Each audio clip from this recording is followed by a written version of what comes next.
Amado Dios, te damos gracias, Señor, honra y gloria sean siempre para ti, Señor. Te damos gracias por el privilegio que nos das de poder estar aquí cerca de ti, Señor. Sabemos por fe que estás aquí en medio de nosotros porque nos hemos congregado hoy en tu nombre, Señor. Nos hemos puesto de acuerdo para alabarte y adorarte en este lugar y en este día que tú has apartado, Señor. Y sabiendo, Señor, que en este momento cumbre estamos por recibir tu mensaje, Señor. Yo te doy gracias, Señor, te damos todos gracias por el mensaje que tú das el día de hoy para el corazón de cada quien que aquí está, Señor. Te pido, Señor, que prepares ese corazón para recibir ese mensaje y que sea aplicado en su vida, Señor, para que sea testimonio vivo también de tu Hijo, quien fue modelo, Señor, para nuestra vida, nuestro Señor Jesucristo. Toda honra y gloria sean siempre para ti, Señor. Todo esto pedimos en nombre de tu Hijo amado, nuestro Señor Jesucristo. Amén. Muy bien, hermanos. Ahora, para dar entonces avance en el mensaje del día de hoy, primero quisiera compartir un breve contexto, muy breve, para llegar entonces al pasaje y desmenuzarlo y ver cómo podemos resolver estas preguntas que surgen a raíz de las dudas. Recordemos que 3 días después de la muerte del Señor Jesús, un grupo de mujeres se dirigía al sepulcro con el propósito de ungir el cuerpo muerto del Señor Jesucristo en especias aromáticas. Pero al llegar ellas se dan cuenta que la enorme roca que tapaba la cueva donde estaba su cuerpo estaba tapada, ya la roca estaba removida y que el cuerpo de Jesús había desaparecido. Por medio del Evangelio de Lucas, sabemos que 2 ángeles en vestiduras resplandecientes se colocaron junto a ellas y les dijeron: ¿por qué buscáis entre los muertos al que vive? No está aquí, él ha resucitado. Ellas, como es natural, salen de inmediato, se dirigen al grupo de apóstoles para darles la noticia, pero también nos deja referencia a la palabra de que a ellos eso les parecía locura lo que decían. Eso lo podemos ver en Lucas 24:11. A pesar de todas las veces, hermanos, y ustedes lo pueden ver ahí en la palabra, que el Señor había mencionado a los apóstoles su muerte y resurrección, ellos no entendían. Ellos no podían concebir la idea de un Mesías vencido y crucificado por las autoridades de Roma o por los líderes judíos y por muerte de cruz. Tanto Pedro como Juan deciden verificar así y se dirigen al sepulcro y confirman lo que las mujeres habían dicho. La roca estaba removida, la tumba estaba vacía.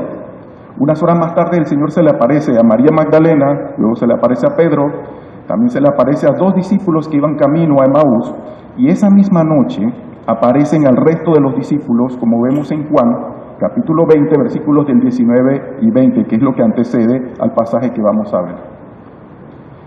La noche de ese domingo, estando cerradas las puertas, dice esos pasajes, cerradas las puertas del lugar donde ellos estaban.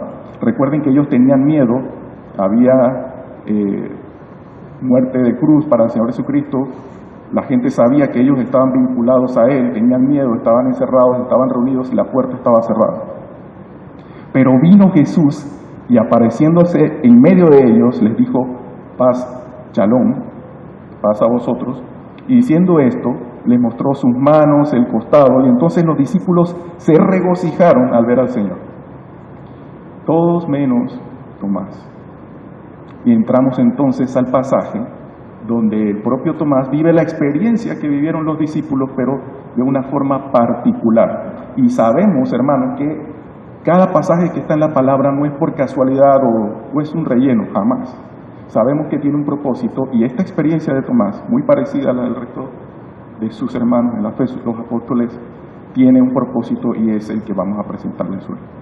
Vamos a ver entonces, hermanos, lo que nos enseña la palabra de Dios a partir de la duda de Tomás y cómo esto puede impactar nuestras vidas.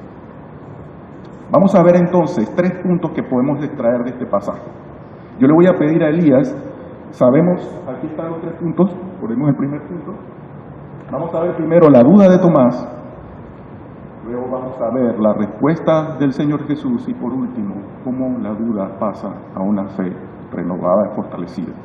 Pero yo quiero pedirle a Elías, si para tener referencia visual, si podemos ir al anterior, a donde está el pasaje, para ir desmenuzándolo poco a poco. ¿Al anterior? Allí está, gracias.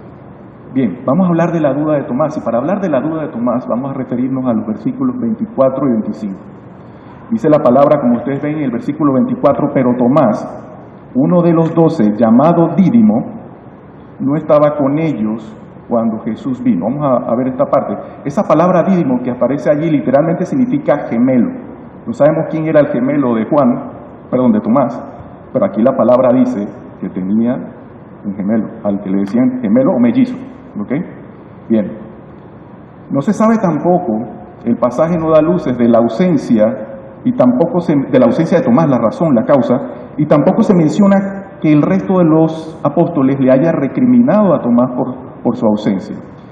Es importante mencionar aquí, hermanos, que estamos viendo aquí las primeras reuniones de hermanos en la fe un domingo, tras la resurrección del Señor Jesucristo. Esto fue un domingo. Nosotros hoy en día nos reunimos también los domingos recordando la resurrección de nuestro Señor. No porque en la palabra se ordene que nos congreguemos en este día en particular, pero nosotros lo hacemos recordando que nuestro Señor resucitó un día como hoy. Un evento trascendental en el plan de salvación y en la historia de la humanidad. Tomás no estuvo presente en esta primera reunión y se perdió la bendición. Yo quiero, hermanos, y aquí antes del mensaje, hubo un llamado a que oráramos por los hermanos que no están aquí.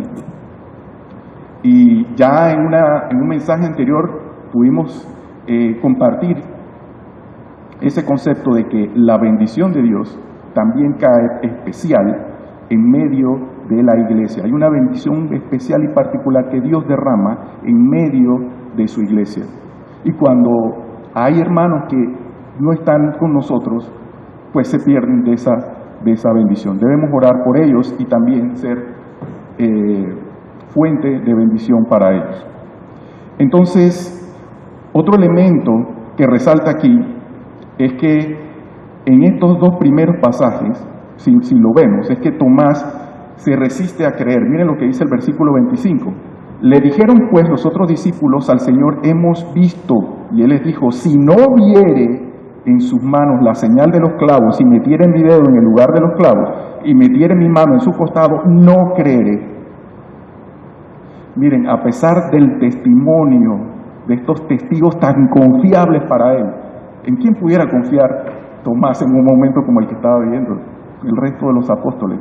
Y les ha dicho, le hemos visto, y él dice lo que acabamos de ver aquí. Él dice que si no viere sus manos la señal de los clavos, y metiere su dedo en el lugar de los clavos, y metiere su mano en su costado, no creeré. Tomás se negó rotundamente a creer a menos de que se cumplieran sus condiciones. Hermanos, estamos hablando de un Tomás que conocía de primera mano las manifestaciones del poder del Señor Jesús y la revelación de su deidad. A través de la palabra, nosotros sabemos que Tomás, por ejemplo, presenció lo que dice Juan 14:8, cuando Felipe le pide a Jesús que le muestre al Padre, y este le contesta, ¿tanto tiempo hace que estoy con vosotros y no me has conocido, Felipe? El que me ha visto a mí, ha visto al Padre. Tomás estaba allí. Tomás también fue testigo cuando Jesús declaró ante la muerte de Lázaro, yo soy la resurrección y la vida, el que cree en mí, aunque esté muerto, vivirá. Yo soy la resurrección y la vida.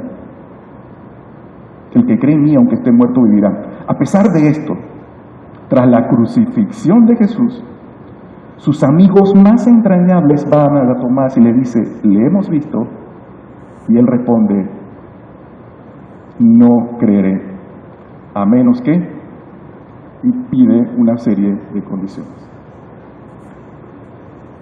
Increíble. Ahora, hermanos, es importante notar que todos los apóstoles tenían la misma duda. Eso tenemos que decirlo en favor de Tomás. No era él solo, todos tenían la misma duda. Todos tenían la duda respecto de la resurrección del Señor. Ellos creyeron cuando tuvieron evidencia física en la primera aparición. Y fue la misma evidencia que posteriormente vamos a ver tuvo Tomás. Pero la diferencia entre ellos y Tomás es que Tomás expresó su duda en una forma más contundente. Esa es la diferencia. Pero todos dudaban, ahí lo vimos en el contexto. Es también importante señalar que la duda de Tomás y del resto de los apóstoles no es la duda de un incrédulo que rechaza creer porque simplemente no quiere hacerlo. Esto es muy importante, hermanos. Vamos a diferenciar las dudas aquí. Y también en la palabra podemos ver eso. La duda de Tomás y del resto de los apóstoles no era la duda de un incrédulo que rechaza creer simplemente porque no quiere hacerlo. Hay personas, hermanos, ustedes lo saben, que se niegan a creer por más evidencia que le pongas enfrente, simplemente porque no quieren rendirse ante la verdad. No les conviene a su maldad y quieren seguir en rebeldía. Por más pruebas que le pongas enfrente, ellos simplemente no quieren creer. Yo les invito a que leamos en sus pasajes, en sus Biblias, Juan 12, versículos 35 al 37. En sus Biblias, Juan 12, 35 al 37.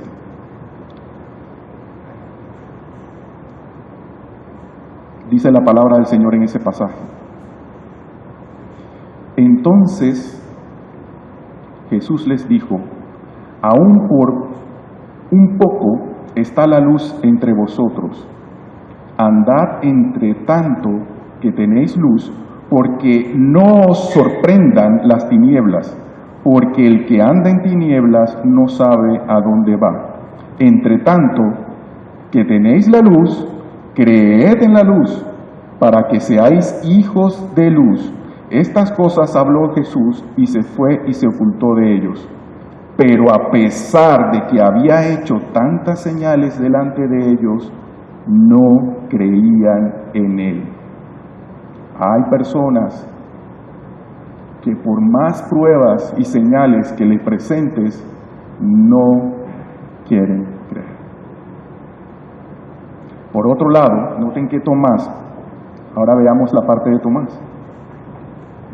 A pesar de su manifiesta incredulidad, que lo dijo de una manera tan contundente y fuerte, 8 días después, como vamos a ver más adelante, él estaba ahí con el resto de los apóstoles. Tomás, en lo más profundo de su corazón, él quería creer. Le dijeron, le hemos visto, él puso condiciones, pero 8 días después él estaba ahí con ellos. Él quería creer en lo más profundo de su corazón. Tomás era un judío devoto, él creía en Dios y sabía lo que Dios era capaz de hacer, él conocía su palabra. Tomás convivió con el verbo de Dios. La duda de Tomás no era de tipo filosófica, la duda de Tomás era emocional. Él conocía a Dios y lo que era capaz de hacer, él convivió con el verbo, pero su duda era emocional. Recuerden que Tomás acababa de sufrir una profunda decepción. Él creía que Jesús era el Mesías anunciado por los profetas y que tanto esperaban, pero resulta que muere como si fuera un criminal colgado en la cruz. Es decir, las expectativas que tenía Tomás sobre Jesús, siendo un Mesías, dando muerte a todos sus enemigos, acabando con toda la ocupación romana, reclamando el trono de Israel allí mismo. En ese momento, la expectativa de Tomás no estaba correspondiendo con la realidad. Eso movió la parte emocional de Tomás. Las personas, hermanos, experimentan dudas cuando no están seguras de algo, cuando tienen incertidumbre o falsas expectativas irreales. Podríamos, por ejemplo, dudar incluso, y hemos llegado de pronto todos alguna vez a escuchar a alguien decirlo, o algún testimonio, hemos llegado a dudar hasta del amor de Dios por nosotros. O preguntar, incluso nosotros nos hemos podido llegar a preguntar si realmente Dios me ve, soy importante para Él. Y eso incluso podría verse afectado por la forma en que otras personas nos aman o se preocupan por nosotros. Nosotros a veces queremos personalizar a Dios. Creemos que como las personas a veces están ocupadas y de pronto tenemos una expectativa de una persona, creemos que Dios también está ocupado. Nosotros personalizamos a Dios, lo personalizamos. limitamos el poder, el amor incondicional de Dios y lo ponemos a nuestro nivel limitado y finito. Estas son dudas basadas en emociones y no en la verdad sobre el amor incondicional de Dios. A veces confiar en Dios y lo que nos dice no siempre es fácil. La pregunta es, ¿qué haremos entonces con nuestras dudas? ¿Qué haremos entonces con nuestras dudas? Yo entonces les invito a que consideren, por ejemplo, la reacción de Abraham en Génesis 17, 15 al 23, no es necesario que lo busquen, cuando él le anunció su pacto. ¿Cuál fue la reacción de Abraham? Él se rió de lo que Dios le dijo. Él dudaba que pudiera tener hijos con Sara. Pero luego, después de pensarlo ahí detenidamente, escuchó a Dios e hizo lo que Dios le pidió. Al él reírse y en su interior dudar, ese es un ejemplo que tenemos en Abraham, pero él escuchó a Dios e hizo lo que le pidió.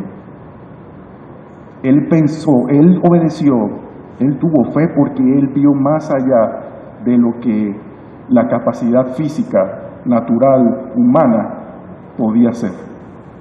Eran muy adultos, era imposible que pudieran tener descendencia, pero Dios se los había prometido. Bien, ahora, una también analogía que yo pienso mucho también cuando veo este pasaje de Tomás es la de Juan el Bautista.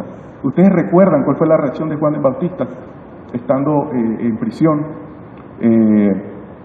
Cuando él tuvo dudas, eso por ejemplo lo pueden ver en Mateo 11, 2 al 3, él tenía dudas, tenía preguntas. ¿Y qué hizo? Envió personas a hablar con Jesús. Él buscó las respuestas a sus dudas directamente. Aquí vemos dos ejemplos. ¿Qué haces tu hermano entonces con tus dudas? Las dudas nos conducen, hermanos, a una elección. Y es muy importante que nosotros prestemos atención cuando las tenemos, porque ellas nos arrinconan hacia una elección. Las dudas nos arrinconan hacia una elección y debemos estar bien sosegados para ver qué hacemos en esa elección. Nosotros permitiremos que las dudas nos alejen de Dios o permitiremos que nos hagan escudriñar más profundamente las verdades de Dios. ¿Qué hacemos nosotros ante la duda? ¿Qué eliges tú, hermano? Habiendo abordado entonces la duda de Tomás, vamos a ver ahora la respuesta de Jesús. Eso está en el versículo 26 al 27. Vamos a extraer la respuesta de Jesús en esos versículos. Dice el pasaje en el versículo 26, 8 días después, estaban otra vez sus discípulos dentro y con ellos Tomás. Llegó Jesús, estando las puertas cerradas, y se puso en medio y les dijo, paz a vosotros. Una experiencia similar a la que había tenido con el resto de los apóstoles. 8 días después, porque allí se cuenta desde el mismo día, pues se cuentan los días, desde el mismo día domingo y da 8 en el siguiente domingo. Jesús tuvo esta reunión con los discípulos, pero ahora incluyendo a Tomás el siguiente domingo. Jesús entra a la habitación de la misma manera misteriosa y sorprendente como había llegado la vez anterior. Estaban las puertas cerradas y él se pone en medio y dio el mismo saludo, paz a vosotros, shalom. Aquí hay un punto importante y hago un paréntesis. Siempre me gusta ver esos detallitos en la Biblia porque me maravillan y quisiera también compartirles la maravilla. Por ejemplo, por física básica, dos cuerpos no pueden, su materia no puede ocupar el mismo espacio a la vez. Nadie de nosotros podía atravesar una puerta, nadie de nosotros podía atravesar una pared. Pero aquí en este pasaje vemos que esas puertas estaban cerradas, ellos tenían miedo, la tenían asegurada, pero Jesús la atraviesa en su cuerpo resurrecto. Eso también es una muestra a nosotros de que cuando tengamos cuerpo glorioso, no tendremos las limitaciones de espacio y materia que pudiéramos tener en un mundo físico como el de hoy. Y es maravilloso, hermanos, es maravilloso. Las puertas cerradas en la reunión, hermanos, también muestran que aunque ellos creían que Jesús había resucitado a los muertos, esa verdad aún tenía que trabajar su significado e importancia en los pensamientos y en sus acciones. ¿En qué sentido? Bueno, ellos tenían las puertas cerradas, pero podía venir el maestro. Pero la primera vez él apareció así en medio de nosotros, pero tenemos la puerta cerrada. O sea, ellos, esa situación todavía, a pesar de que le vieron y tuvieron evidencia, tendría que trabajar todavía, es lo más probable, en sus mentes, en sus pensamientos. Como hemos mencionado, y coinciden comentaristas, la memoria de esta venida del Señor a sus discípulos bien pueden tener algo que ver con la práctica temprana de la iglesia de reunirse por las noches del primer día de la semana y anunciar la presencia del Señor. Lo hacían con la expresión Maranata, nuestro Señor ven. De ahí viene la expresión nuestro Señor ven. En el versículo 27 leemos que Jesús dijo a Tomás, pon aquí tu dedo. Él va y se dirige a Tomás, pon aquí tu dedo, mira mis manos y acerca tu mano y métela en mi costado y no seas incrédulo sino creyente. Jesús le concede a Tomás la evidencia que exigió. Él se dirige directamente a él. Yo quiero que se transporten a esa escena. Jesús no estaba obligado a hacer esto. Él bien pudo haber demandado fe de Tomás en la base de la evidencia confiable que le habían dado a los demás. Al fin y al cabo, él se perdió la bendición de la primera visita. Él no estaba ahí, se perdió la bendición. Sin embargo, hermanos, en su misericordia y bondad, Jesús le da a Tomás lo que pide. Tomemos eso en consideración. Imagínense esa escena, hermanos. Puede haber sido una sorpresa también para Tomás que Jesús, cuando entra y se dirige a él, le repite exactamente lo que le había dicho a sus otros hermanos, a los discípulos, a los apóstoles. En Juan 20:25, él dice, si no viere en sus manos la señal de los clavos y metiere mi dedo en lugar de los clavos y metiere mi mano en su costado, no creeré. Jesús viene y lo aborda sin mediar más nada, él va directamente a él, lo aborda y le dice, pon aquí tu dedo, mira mis manos, acerca tu mano, métela en mi costado. Jesús conocía las exigencias y la incredulidad que tenía Tomás. Debió haber sido una sorpresa para él. Cuando tengas duda, hermanos, del amor de Dios o de tu salvación, yo te invito a que consideres las heridas de Jesús. Cuando tengas dudas del amor de Dios o de tu salvación, considera las heridas del Señor Jesús. Ellas son evidencias de su amor, de su sacrificio, de su victoria, de su resurrección. Es evidencia de muchas cosas en servicio también de ti, por amor a ti, para reivindicar la justicia de Dios y amor a ti. Nosotros tenemos testimonio en sus palabras de sus heridas, y no solo eso, hermanos, sino que algún día nosotros también la veremos. Ellas permanecerán y la veremos. Meditemos en la última porción del verso 27, donde Jesús dice, no seas incrédulo, sino creyente.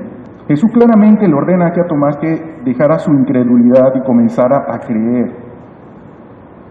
Jesús aquí fue generoso y misericordioso con Tomás y su incredulidad. Pero Jesús no alabó, esto también tomémoslo en cuenta, ¿ok? Él le da lo que Tomás pide, pero él no alaba su incredulidad. Jesús quería moverlo de su duda e incredulidad a la fe. Jesús ni siquiera le da crédito a Tomás por haber creído antes o el haber creído en sus enseñanzas anteriores y sus milagros. Debido a que Tomás no creyó en el Jesús resucitado, allí puntualmente ven que él lo considera incrédulo. Está ahí en la palabra, y esa es la palabra que está textualmente ahí.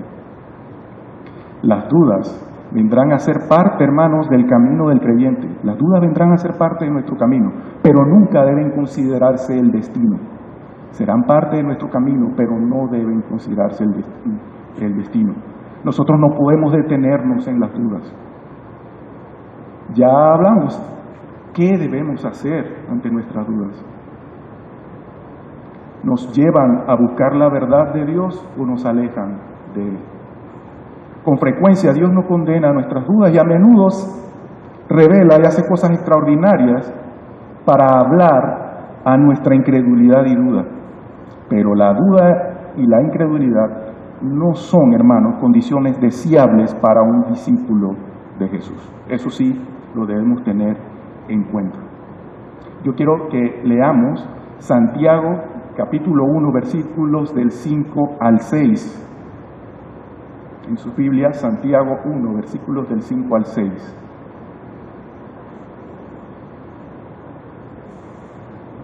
Dice la palabra del Señor allí en ese punto, en esa porción. Y si alguno de vosotros tiene falta de sabiduría, pídala a Dios, el cual da a todos abundantemente y sin reproche, y le será dada. Pero pida con fe, no dudando nada, porque el que duda es semejante a la onda del mar, que es arrastrada por el viento y echado de una parte a otra. Palabra de Dios. En este punto tú te cuestionarás entonces, ¿es la duda buena para algo entonces? Yo te digo pues que el lado negativo de dudar, y basado en esto, es que hay confusión, y eso te arrastra en todas direcciones, eres inestable por las dudas. Ese es el lado negativo de las dudas. En el lado positivo de las dudas es que tenemos a un Dios dispuesto a darnos sabiduría. Y tengamos esto bien presente, como lo vemos en la palabra. La sabiduría de Dios viene cuando la pides. No te llegará de iluminación, pídela, dice la palabra. Pídela, sabiduría.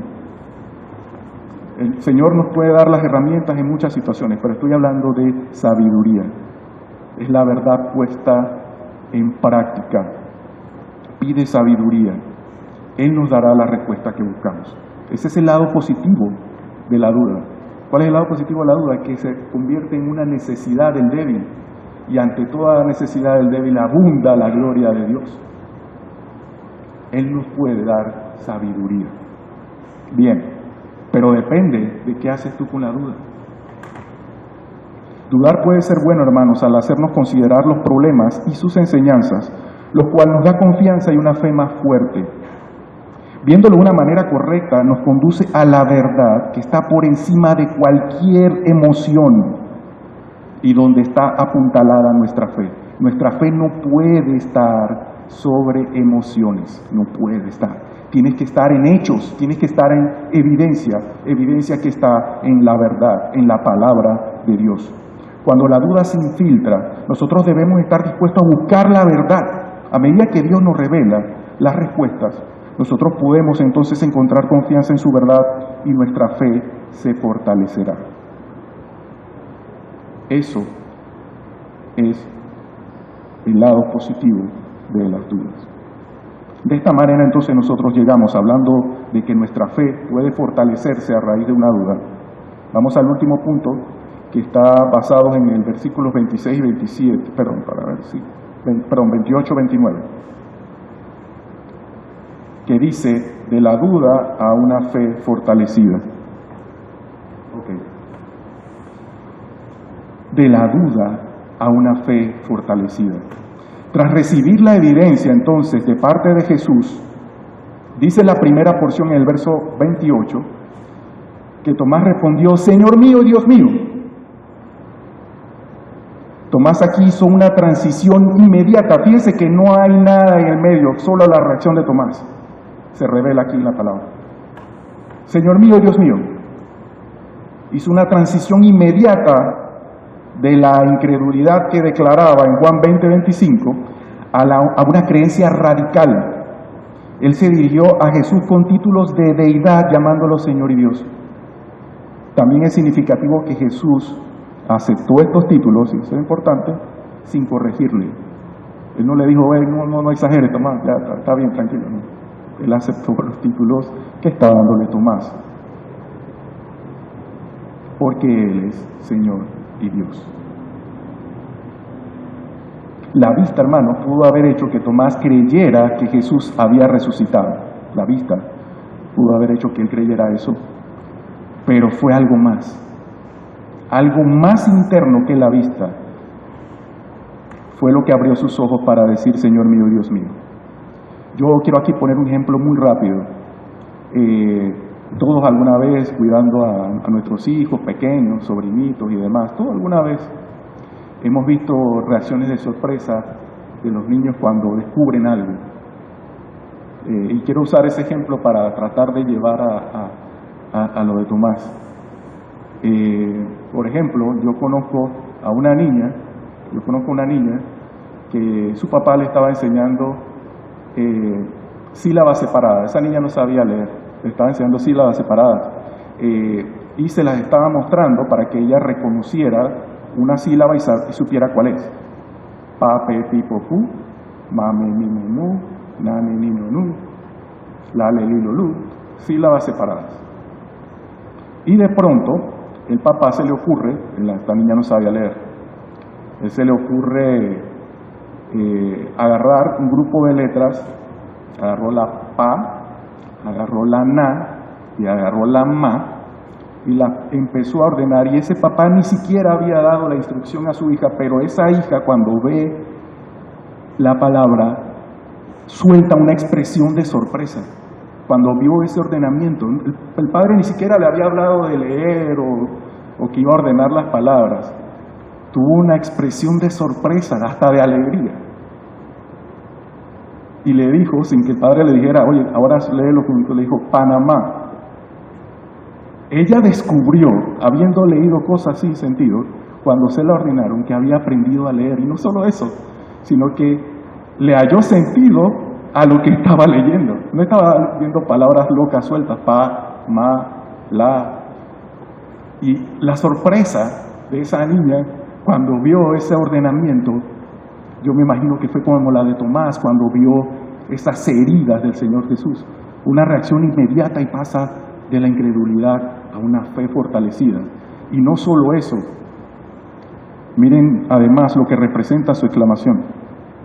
En el original griego el pronombre está repetido, lo que le agrega énfasis. O sea, la expresión en realidad debe decir, vemos en la Reina Valera que dice, Señor mío y Dios mío, pero debe decir, tú eres mi Señor y eres mi Dios. Tú eres mi Señor y mi Dios. Ahí hay un doble pronombre que le agrega énfasis. Vemos ahora entonces a un Tomás confesando lo que él había negado con varios, a menos que, ahora él confesaba una verdad. Tuviera las evidencias físicas, no importaba, él ahora estaba viendo la verdad. Tomás declaró su fe en la resurrección como en la deidad de Jesús, Mesías e Hijo de Dios, en esa frase. Hermano, que un judío llamara a otro ser humano, mi Señor y mi Dios, debió haber sido increíble, porque Tomás, a la luz de la resurrección, él aplicó los títulos del Señor Jesús aquí, él aplicó Kyrios y Theos, los cuales son títulos de deidad. Tomás fue lo suficientemente honesto. Recuerden que los judíos eran monoteístas, creían en un solo Dios, pero aquí estaba llamando al Jesús resucitado que tenía enfrente, mi Señor y mi Dios. Él fue suficientemente honesto como para decir cuándo no creía en Juan 20:25, pero también fue suficientemente honesto como para seguir la evidencia que estaba buscando hasta el final. Él no quiso ser un creyente a medias. Él buscó la verdad. Sigue en el texto, en el verso 29, para ir cerrando. Jesús le dijo, ¿por qué me has visto, Tomás? ¿Creíste? Bienaventurados los que no vieron y creyeron. Porque me has visto, Tomás, creíste. Bienaventurados los que no vieron y creyeron. Algunos comentaristas aquí reflexionan sobre si Tomás realmente necesitó tocar a Jesús para creer, porque allí dice, porque me has visto, creíste. No dice, porque me has visto y has tocado, creíste. O sea, hay una reflexión de que si en realidad hubo necesidad que le tocara, pero No obstante, eso no es en lo que queremos poner énfasis, sino que, miren lo que dice a continuación: bienaventurados los que no vieron y creyeron. En la versión, esta es la versión Reina Valera, pero en la versión Dios habla hoy, se lee: dichosos los que creen sin haber visto, como el título de este mensaje. Hermanos, hay una promesa especial de bendición para los que creen. Tomás exigió ver y tocar antes de creer en el Jesús resucitado. Jesús entendía el testimonio, que el testimonio de estos testigos confiables para él era suficiente evidencia, pero una bendición para los que aceptaron esa bendición como suficiente. Ahora, hermanos, hemos dicho que la fe está basada en la verdad, ¿verdad? En hechos y no en emociones. Entonces tú te preguntarás, si eso es así, ¿es necesaria la evidencia para creer? O sea, decimos que la fe se basa en la verdad, no se fundamenta en emociones. Entonces, ¿es necesaria la evidencia para creer? Entonces, ¿qué quiere decir Jesús a Tomás y a nosotros hoy en día con eso de dichosos los que creen sin haber visto? Si necesitamos evidencia, hechos, verdad para fundamentar nuestra fe. ¿Qué quiere decir Jesús allí con dichosos los que creen sin haber visto? Lo que Jesús aquí, hermanos, nos enseña, y hago énfasis en esto, es que no se requiere ver físicamente a Jesús ni tocarle para tener la bendición de creer. No se necesita ver ni tocarle para tener la bendición de creer. Jesús no está separando, disgregando al que puede creer sin ver o no. Dichoso el Tomás, que tuvo que ver para creer, y dichosos los que no le hemos visto para creer. Pero él aquí en esta expresión lo que quiere decir es que no se requiere verle físicamente a Jesús y tocarle para tener la bendición de creer. 40 días, hermanos, después de que resucitó, Él ascendió a los cielos, y a partir de ese momento miles de millones, incluyéndonos a nosotros, han llegado a creer en Él, sin haber visto nunca su cuerpo y sin haber visto nunca sus marcas en las manos y en su costado. ¿Cómo es eso? ¿Cómo es eso? Les invito entonces a que cerremos la lectura del pasaje en los versículos que vienen, los dos que vienen, Juan 20, 30, 31, y nos ayudará a cerrar esta reflexión. Dice la palabra: hizo además Jesús muchas otras señales en presencia de sus discípulos, las cuales no están escritas en este libro, pero estas se han escrito para que creáis que Jesús es el Cristo, el Hijo de Dios, y para que creyendo tengáis vida en su nombre. Tenemos evidencia en su palabra. Dichoso aquel que tuvo la oportunidad de verle y convivir con él, pero también dichosos nosotros que podemos creer en él sin haberle visto. Esa es la reflexión para esta mañana. Yo quisiera cerrar con una aplicación de todo lo que hemos visto en este mensaje. Debemos ver cómo podemos superar cualquier duda, hermanos, que podamos tener y ayudar a quienes nos rodean. No es solo un tema puntual nuestro. Aquí muy bien dijo un hermano cuando estaba dando su testimonio, porque cuando alguien del cuerpo está dolido, a los demás también. No podemos declarar sano a alguien que tiene un miembro de su cuerpo herido. Completamente sano es completamente sano. Habíamos dicho que la salud espiritual de una iglesia es equivalente a la salud del más débil del cuerpo. Si tenemos un hermano enfermo o en debilidad, esa es la debilidad de esta iglesia. En primer lugar, hermanos, para enfrentar nuestras propias dudas, recordemos siempre que Jesús, Dios conoce sus preguntas. Así que sea honesto con ellas, sea honesto y preséntela a Dios. Tener preguntas no te convierte en una mala persona, hermano. Dios es paciente contigo y quiere ayudarte. Teniendo en cuenta eso, hermano, usted vaya en oración y estudie la palabra. Busque respuestas que Él ya nos ha dado y concéntrese en lo que comprende de ellas en lugar de lo que no comprende. Confíe en los hechos, no en sentimientos. Confíe en los hechos y lo que Dios dice como verdad. No permita que las emociones confundan su verdad, la verdad de Dios. Rodéese de personas, hermanos en la fe, cristianas, que puedan animarlo. Hable con ellos, hágale las preguntas y aprenda de lo que Dios les ha mostrado a ellos. Por otro lado, hermanos, Dios puede también desear usarnos, y aquí lo hemos visto, para ayudar a alguien que está luchando en un área de duda. No solamente es para nosotros. Usted puede ver un hermano que está luchando con una duda. Hermanos, créanme que un cristiano en duda es muy vulnerable. Muy vulnerable. No permita. Y si usted no conoce la respuesta, ayúdele a buscarla. Y también le va a servir a usted. Tenga piedad de los que dudan, hermanos. Yo les invito a que después que salgan de aquí lean Judas 22. Tengan piedad de los que dudan. Ayúdenle a los que dudan con un espíritu de paciencia y enséñenle lo que Dios les ha enseñado. En muchos sentidos, hermanos, la vida cristiana es un camino en el que nuestra fe se fortalece cada día. Que busquemos la verdad y nos aferremos a la respuesta de Dios nos da una fe fortalecida, por la cual podamos vivir nuestra vida con confianza y valentía para Jesús. Esta es la reflexión para esta mañana, hermanos. Que el Señor les bendiga.